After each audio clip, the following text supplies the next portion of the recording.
Assalamualaikum warahmatullahi wabarakatuh. Halo semuanya, di sini saya akan membahas hubungan simbiotik antara filsafat ilmu dan ilmu pendidikan. Pertama kita lihat bagaimana filsafat ilmu itu mengamati dan memperkuat eksistensi serta keilmiahan ilmu pendidikan. Secara historis, ilmu pendidikan seringkali dipertanyakan, apakah ilmu tersebut itu murni atau hanya seni praktik saja? Nah, disinilah ilmu filsafat itu hadir sebagai jalan untuk memperkuat eksistensinya. Filsafat ilmu menguji dan membuktikan bahwa ilmu pendidikan telah memenuhi syarat ketentuan ilmiah, yaitu materi realnya adalah manusia, sedangkan objek kajiannya adalah fenomena atau proses menuju kedewasaan. Memiliki metodologi yang valid atau mempunyai nilai keilmiahan itu menggunakan pendekatan ilmiah empiris, eksperimen, tindakan kelas, hingga pendekatan kualitatif untuk menemukan teori belajar. Syarat akan nilai aksiologi berbeda dengan ilmu alam yang cenderung bebas nilai. Filsafat ilmu menegaskan bahwa ilmu pendidikan adalah ilmu yang normatif, artinya ilmu yang bisa menuntun manusia menuju nilai-nilai yang ideal, seperti moral yang baik dan karakter yang diharapkan.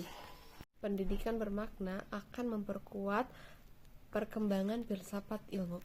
Jika filsafat ilmu memperkuat akademis pondasi pendidikan, maka pendidikan yang bermakna dan bernilai tinggi juga akan memperkuat dan memperpanjang nilai filsafat ilmu. Nah, bagaimana caranya? Pendidikan yang bermakna itu bukanlah proses doktrinasi, melainkan proses menumbuhkan daya kritis berpikir siswa dan menumbuhkan daya kesadaran diri siswa. Ketika pendidikan berhasil melahirkan generasi yang memiliki kemampuan berpikir kritis, maka pada saat itulah praktik filsafat ilmu sedang digunakan. Kasus-kasus baru di dunia pendidikan seperti dilema moral penggunaan AI dalam belajar atau pergeseran paradigma kurikulum menjadi bahan bakar segar bagi para filosofi ilmu untuk terus merefleksikan dan menguji pembaruan teori-teori pengetahuan mereka agar tidak usang ditelan zaman.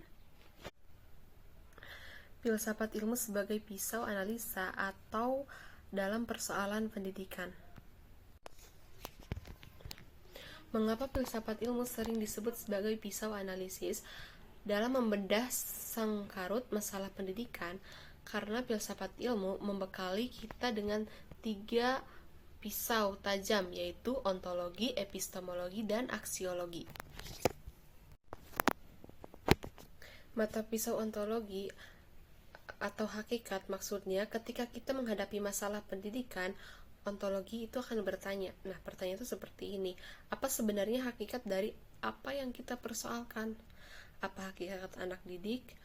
Apa mereka kertas kosong, tabula rasa, atau benih yang sudah punya potensi? Nah, pemahaman ontologis yang salah akan membuat semua kebijakan sesudahnya menjadi salah sasaran. Lalu, mata pisau epistemologi atau cara, bisa juga metode. Epistemologi membedah bagaimana ilmu pengetahuan tersebut ditransfer dan diperoleh. Apakah metode pembelajaran kita sudah valid? Apakah ujian nasional benar-benar instrumen yang tepat untuk mengukur kecerdasan? Nah, selanjutnya mata pisau aksiologi, yaitu nilai atau kemanfaatan. Nah, aksiologi menggugat tujuan untuk apa ilmu pendidikan ini diterapkan. Apakah untuk mencetak robot pekerja industri atau untuk memanusiakan manusia? Nah, ini lebih menguji kepada etika, moralitas, dan dampak dari setiap praktik pendidikan. Misalnya, contoh nyata dalam konteks pendidikan yang ada di Indonesia itu adalah terjadi pada kurikulum Merdeka, kita bisa membedahnya secara tajam dengan ketiga aspek tadi. Yang pertama itu secara ontologi, di mana kurikulum merdeka memandang hakikat siswa bukan sebagai objek yang pasif atau yang seragam, melainkan sebagai individu yang memiliki kadrat alam dan zamannya sendiri, atau mengadopsi pemikiran dari Ki Hajar Dewantara. Yang kedua, secara epistemologis, cara untuk mendapatkan pengetahuan berubah tidak lagi sekedar menghafal teks di kelas, melainkan melalui pembelajaran berbasis proyek atau P5. Siswa bisa mengkonstruksi atau pengetahuannya sendiri secara empiris dengan memecahkan masalah nyata di lingkungan sekitarnya, atau pendekatan progresivisme konstruktisme. Yang ketiga, secara aksiologi. Hasil akhir dari nilai kemanfaatannya diarahkan pada pembentukan profil pelajar Pancasila, di mana kecerdasan kognitif harus sejalan dengan keluhuran akhlak, gotong royong, dan kemandirian.